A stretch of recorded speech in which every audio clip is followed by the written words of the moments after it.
제6시가 되매 온 땅에 어둠이 임하여 제9시까지 계속하더니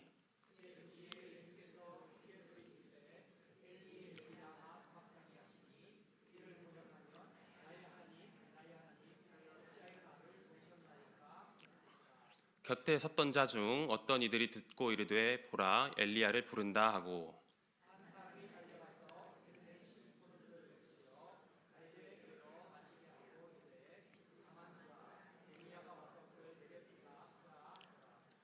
예수께서 큰 소리를 지르시고 숨지시니라.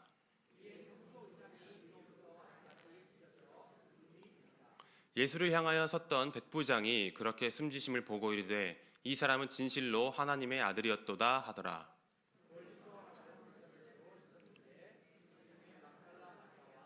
작은 야고보, 요새 어머니 마리아와 또 살로메가 있었으니 이들은 예수께서 갈릴리에 계실 때에 따르며 섬기던 자들이요 또 이외에 예수와 함께 예루살렘에 올라온 여자들도 많이 있었더라.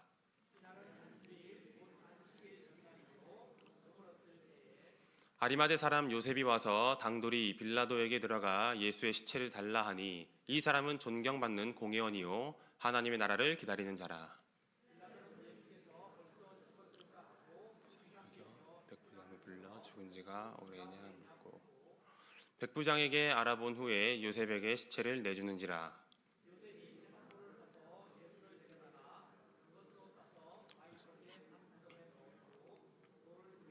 문에 놓음에 막달라 마리아와 요새의 어머니 마리아가 예수 둔 곳을 보더라. 아멘. 지난번까지 우리는 예수님께서 고난 받으시고 또 수치당하시며 십자가 위에 못 박히신 일에 대해서 함께 묵상했습니다. 오늘 본문은 예수님의 죽으심에 대해서 다루는 본문입니다. 예수님의 고난과 죽음에 대해서 묵상하는 것은 좀처럼 기쁘거나 즐겁지만은 않은 것 같습니다. 그것은 죽음을 바라보는 우리의 시선이 그렇게 좋지만은 않기 때문입니다. 죽음을 생각할 때 떠오르는 것들은 온갖 부정적이고 또 슬픈 것들입니다. 세상 사람들이 말하는 죽음은 무엇입니까?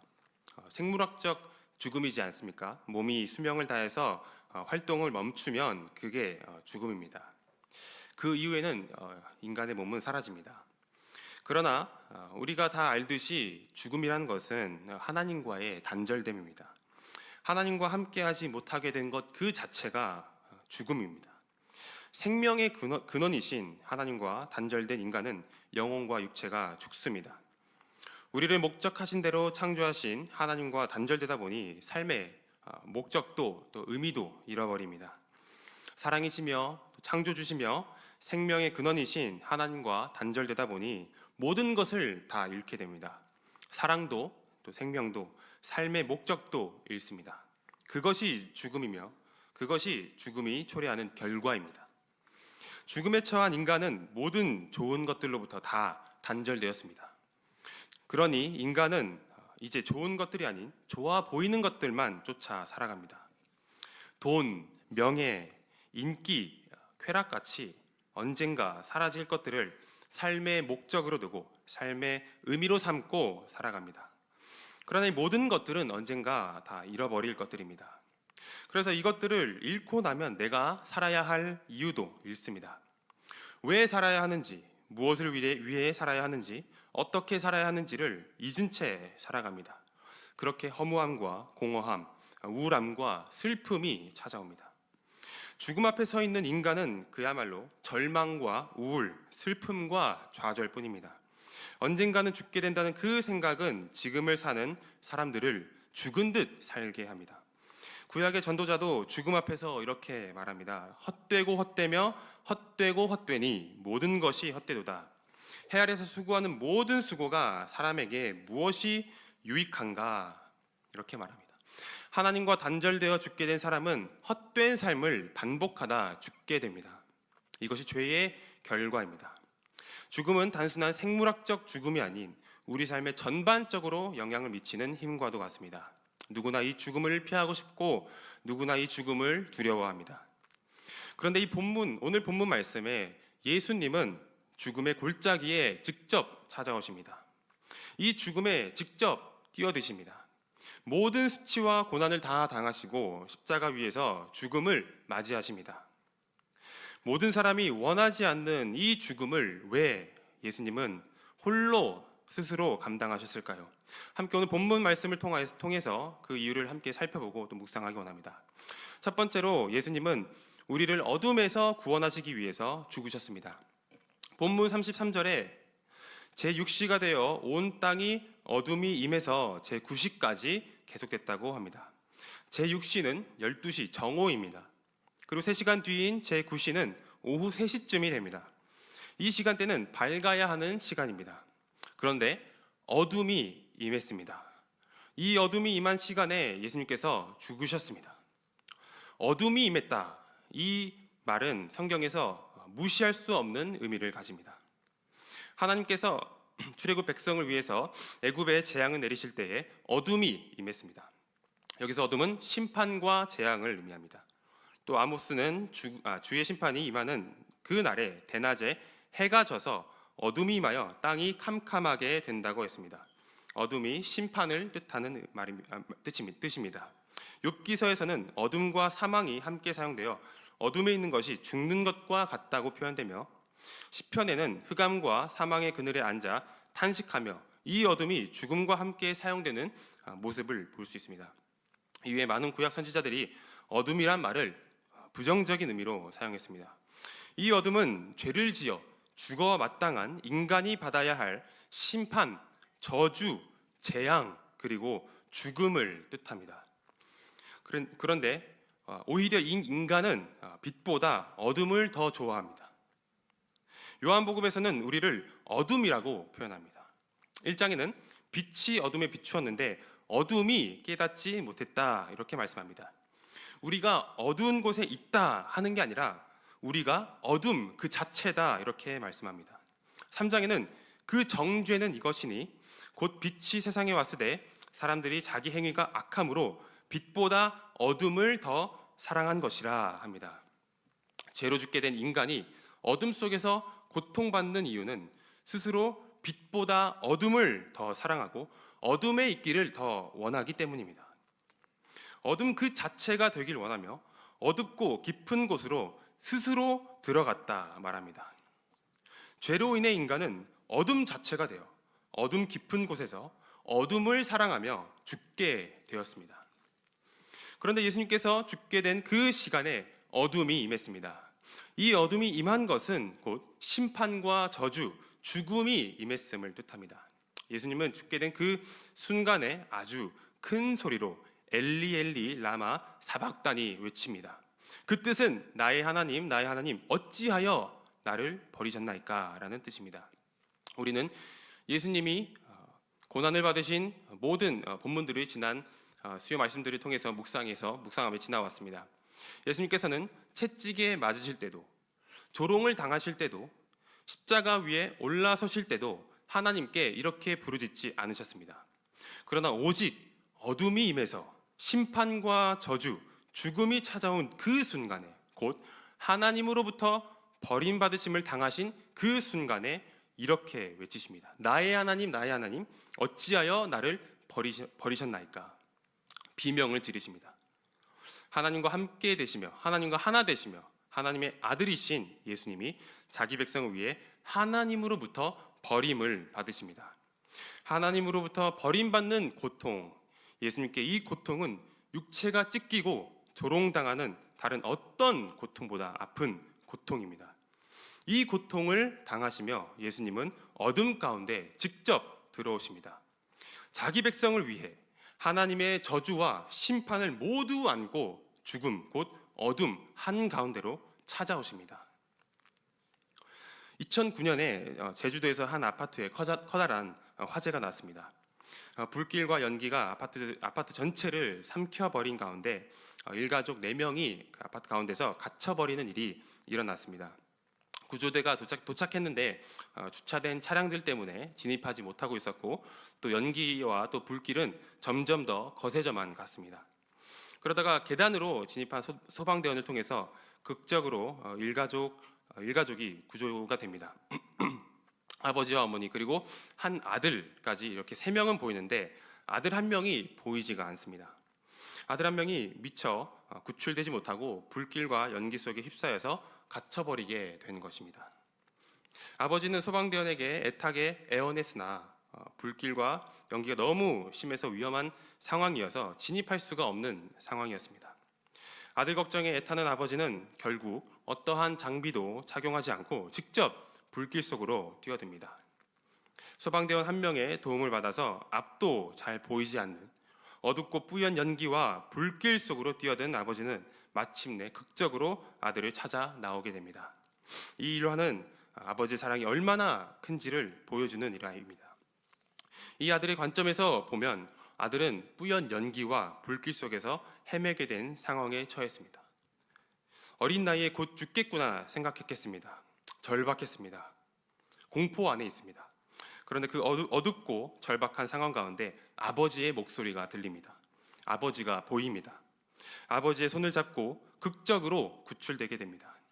극적으로 밖으로 나온 아이와 어머니 그리고 아버지와 일가족은 서로 부둥켜 안고 펑펑 웁니다. 이 아이의 모습이 바로 우리의 모습입니다. 그리고 이 아버지의 모습이 바로 우리를 위해서 어둠 가운데 찾아오신 예수님의 모습입니다. 예수님은 하나님으로부터 단절되어 어둠 속에서 죽게 된 인간을 구하기 위해 버림받으시며 어둠 속으로 직접 뛰어드십니다. 그리고 자기 백성을 품고 나오셔서 그의 나라로 옮기십니다. 골로새서 1장 13절 말씀에 이렇게 말씀하고 있습니다. 다 같이 함께 읽겠습니다. 그가 시작.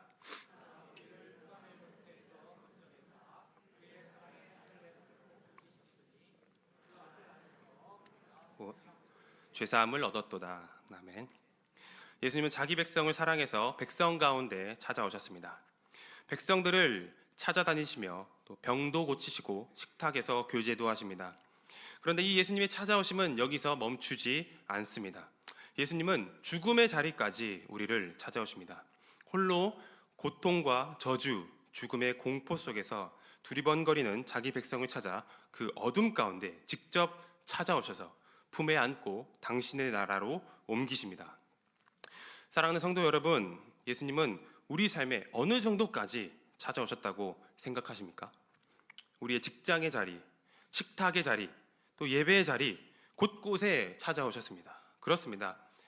그러나 이 모든 자리를 넘어 예수님은 우리의 죽음의 자리까지 찾아오셨습니다.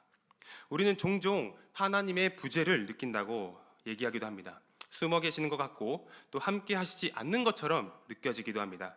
내가 외롭고 힘이 드는 그 현장에 계시지 않는 것처럼 느껴지기도 합니다. 내가 외롭거나 슬프거나 우울할 때 하나님이 느껴지지 않고 보이지 않습니다. 그러나 생각해 보면 이 하나님은 우리를 위해 죽으신 하나님이십니다. 우리와 함께 하시고 싶은 그 마음에 어둠 깊은 곳까지 홀로 찾아오신 하나님이십니다. 그러니 왜 이 예수님께서 오늘 우리와 함께 하시지 않으시겠습니까? 왜 우리가 있는 곳곳에 찾아오시지 않으시겠습니까? 이제는 우리의 삶의 모든 순간에 지금도 우리와 함께 하시는 이 예수님을 맞이하셔서 외로움과 슬픔이 아닌 기쁨과 위로가 충만한 삶이 되시길 간절히 소망합니다. 두 번째로 예수님은 우리와 함께 하시기 위해서 휘장을 찢으셨습니다. 마가가 서술하는 예수님의 죽음의 순간에 일어난 가장 첫 번째 일은 바로 성소의 휘장이 찢어지는 것입니다. 38절을 보면 이에 성소 휘장이 위로부터 아래까지 찢어져 둘이 되니라 이렇게 말씀하고 있습니다. 예수님께서 숨을 거두시는 순간 성소의 휘장이 위에서 아래로 찢어졌습니다. 이것이 무엇을 의미하는지 알기 위해서는 구약시대의 성막에 휘장을 달게 하신 이유를 살펴보아야 합니다. 하나님은 애굽에서 종노릇하던 이스라엘 백성들을 구출해 내시고 하나님이 그들 가운데 거하실 성막을 짓게 하십니다. 그 성막 중 법궤가 놓일 가장 거룩한 곳이 지성소입니다. 이 지성소와 성소 사이에 휘장을 두게 하십니다. 그 이유는 죄가 있는 백성이 거룩한 임재가 있는 지성소에 들어오게 되면 죽을 수도 있기 때문입니다. 레위기 16장 2절 말씀에 여호와께서 모세에게 이르시되 내 형 아론에게 이르라 성소의 휘장 안 법궤 위 속죄소 앞에 아무 때나 들어오지 말라 그리하여 죽지 않도록 하라 이렇게 말씀합니다. 이처럼 죄가 있는 부정한 자, 이 부정한 자들은 아무 때나 하나님께 나올 수 없었습니다. 이 죽는 것을 막기 위해서 휘장을 달라 하십니다. 출애굽기 26장 33절입니다. 함께 읽겠습니다. 시작.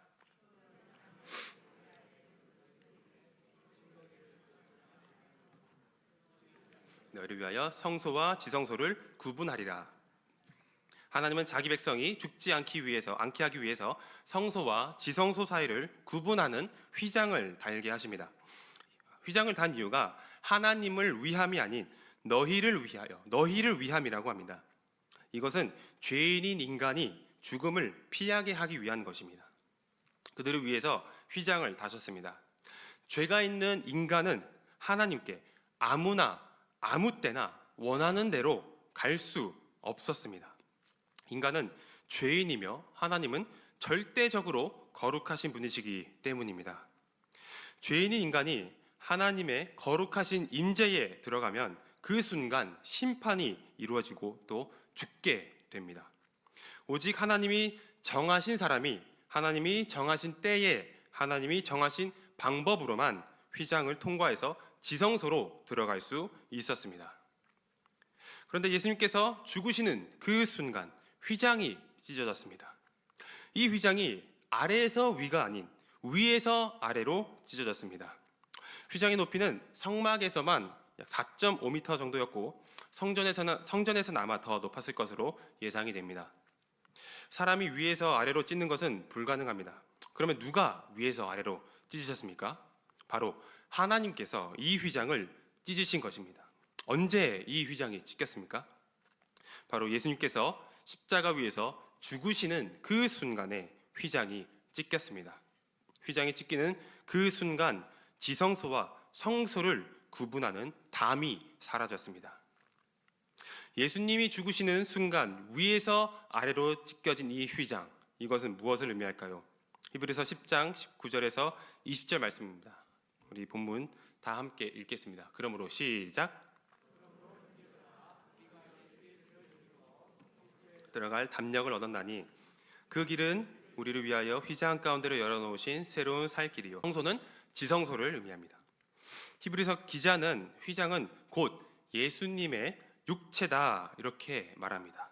휘장이신 예수님께서 물과 피를 쏟으시며 죽으시는 그 순간에 휘장 가운데가 열렸습니다. 이제는 이 지성소를 막는 휘장이 없으니 누구나 언제든지 들어갈 수 있게 되었습니다. 이전에는 지성소에 들어가려면 죽을까 두려웠습니다. 긴장됩니다. 지성소에 들어가도록 허락된 대제사장마저도 아마 전날에는 잠도 제대로 못 이뤘을 것입니다. 그런데 예수님께서 몸이 찢겨 죽으시는 그 순간에 휘장이 찢어졌습니다. 하나님의 편에서 그 문을 여셨습니다. 이제는 하나님의 임재가 충만한 거룩한 임재가 충만한 그 지성소로 담대히 들어갈 수 있습니다. 그래서 히브리서 기자는 우리에게 하나님께 담대히 나아가자 권면하고 있습니다. 예수님의 죽음은 단지 우리가 죽지 않게 하려는 것에서 끝나지 않습니다. 죽음에서 건져내는 것에서 다가 아닙니다. 하나님이 예수님을 십자가에서 죽게 하신 것은 우리가 하나님께로 하나님의 임재로 들어올 수 있게 하시기 위함입니다.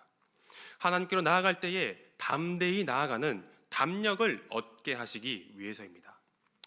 누가복음 15장에 탕자 이야기가 나옵니다. 이 탕자는 아버지를 떠나 흥청망청 마음대로 살았습니다.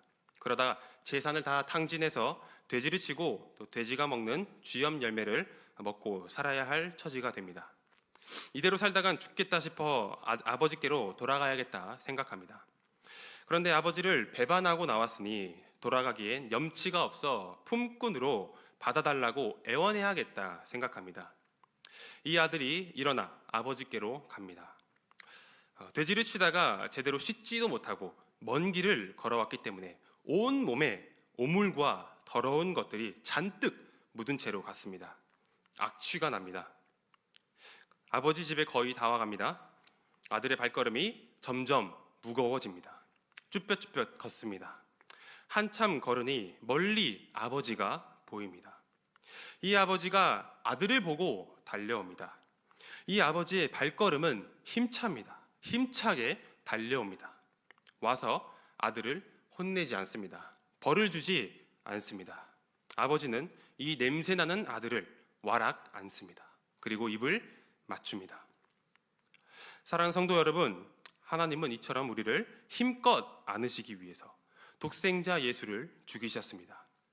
우리를 죽지 않게 하시는 것을 넘어서 우리를 자신의 임재 안에 한껏 품으시기 위해서 아들이신 예수님을 죽게 하신 것입니다. 그러니 우리는 이제 무거운 죄책과 실패 때문에 하나님께 나아가기를 주저할 필요가 없습니다. 내 몸에 묻은 더러운 것들 때문에, 더러운 오물들 때문에 하나님께 담대히 나아가지 못할 이유가 없습니다. 좌절과 낙담, 죄책과 절망, 우울과 슬픔, 온갖 부정한 것들이 묻어있다 하더라도 하나님께 나아갈 수 있습니다. 담력을 가지고 나아갈 수 있습니다. 담대히 나아갈 수 있습니다. 그 담력을 가지고 오늘도 하나님께 나아가시는 성도님 되시길 간절히 소망합니다. 마지막으로 살펴본 내용은 예수님의 죽으심이 우리의 진정한 믿음의 고백을 일으켰다는 사실입니다. 휘장이 찢긴 후 바로 뒤에 있는 구절에 한 백부장의 고백이 등장합니다. 이 고백이 참으로 인상적입니다. 39절 말씀에 이렇게 말씀합니다. 함께 읽겠습니다. 시작. 예수를 향하여 섰던 백부장이 그렇게 숨지심을 보고 이르되 이 사람은 진실로 하나님의 아들이었도다 하더라. 아멘. 예수님이 자기 목숨을 던져 죽으신 것, 이 죽음을 본 로마인 백부장의 고백입니다. 이 고백은 시편 22편의 성취이기도 합니다. 예수님의 죽으심에 대해서 구약의 여러 구절들에서 예언되었는데 시편 22편도 그중 하나입니다. 22편 1절부터는 예수님의 고난을 나타내는 듯한 말씀들이 담겨져 있습니다. 제가 간략하게 읽어드리면 내 하나님이여 내 하나님이여 어찌 나를 버리셨나이까? 왜 내 신음소리를 듣지 않으십니까? 개들이 나를 에워쌌으며 악한 무리가 나를 둘러 내 수족을 찔렀나이다. 내가 내 모든 뼈를 셀 수 있나이다. 그들이 나를 주목하여 보고 내 겉옷을 나누며 속옷을 제비 뽑나이다. 예수님의 고난에 대한 예언입니다. 그렇게 예수님이 당하실 고난과 죽음에 대해서 계속 말씀하다가 마지막 27절에 이렇게 말씀합니다. 다 함께 읽겠습니다. 시작.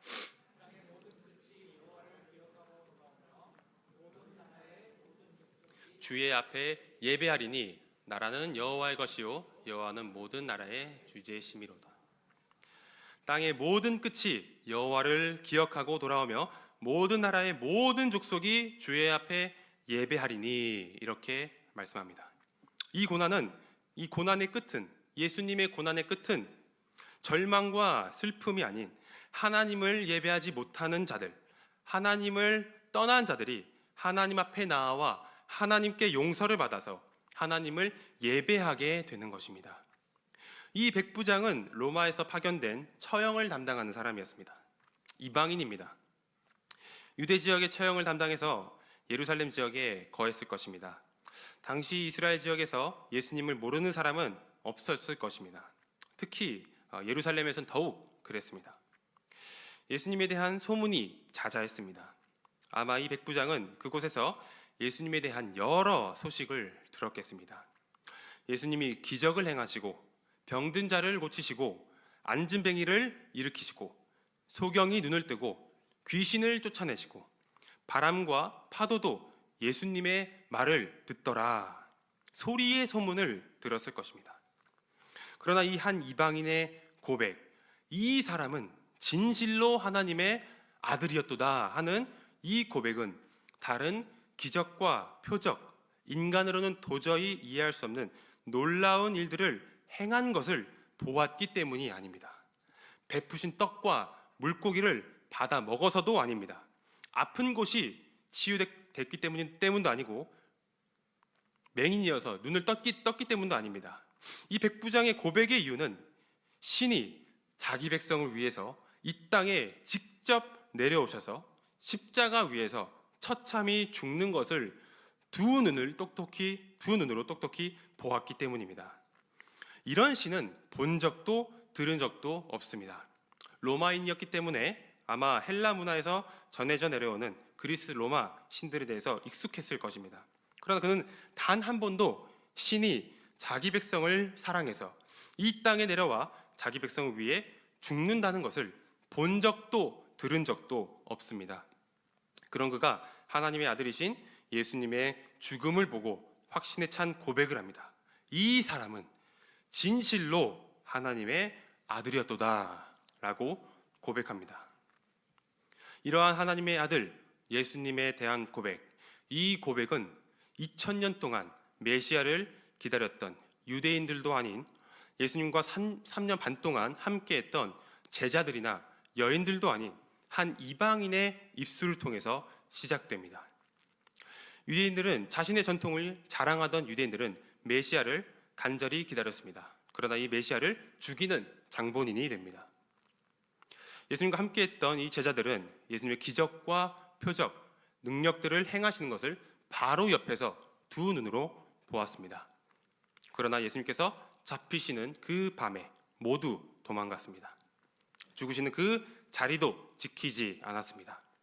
본문 40절에 등장하는 여인들만 멀리서 예수님의 죽음을 지켜보았다 이렇게 얘기합니다. 의리만은 지켰습니다. 그러나 이 고백의 주인공은 아니었습니다. 예수님에 대한 이 진정한 믿음의 고백, 그 고백은 자기 백성을 위해 기꺼이 목숨을 내놓는 모습을 본 이방인의 입술을 통해서 나타났습니다. 우리는 믿음 안에서 살자라는 그 말을 종종 하기도 합니다. 사랑하는 성도 여러분, 믿음 안에서 산다는 것이 무엇입니까? 얼마나 신앙생활을 오래 했는가? 얼마나 기독교 가문의 뼈대가 굵은가? 얼마나 어떤 직분을 가졌고 어떤 사역을 하는가? 교회 안에서 얼마나 시간을 오래 보냈는가? 내 삶에서 얼마나 하나님의 놀라운 역사들을 보았는가? 이런 것들을 무시할 수는 없겠지만 그것들이 핵심은 아닙니다. 나의 믿음은 그것들이 만드는 게 아닙니다. 나의 믿음의 고백은 나를 사랑하셔서 나를 위해서 십자가를 기꺼이 지시고 나를 위해 기꺼이 죽임당하신 예수 그리스도를 지금 내가 바라보는 것에서 비롯됩니다. 그것이 믿음 안에서 사는 삶입니다. 바울이 이렇게 고백합니다. 함께 읽겠습니다. 시작. 내가 그리스도와 함께 십자가에 못 박혔나니 그런즉 이제는 내가 사는 것이 아니요 오직 내 안에 그리스도께서 사시는 것이라. 이제 내가 육체 가운데 사는 것은 나를 사랑하사 나를 위하여 자기 자신을 버리신 하나님의 아들을 믿는 믿음 안에서 사는 것이라. 아멘. 우리는 우리를 사랑하셔서 우리를 대신해서 십자가에 못 박혀 죽으신 하나님의 아들을 믿는 믿음으로 삽니다.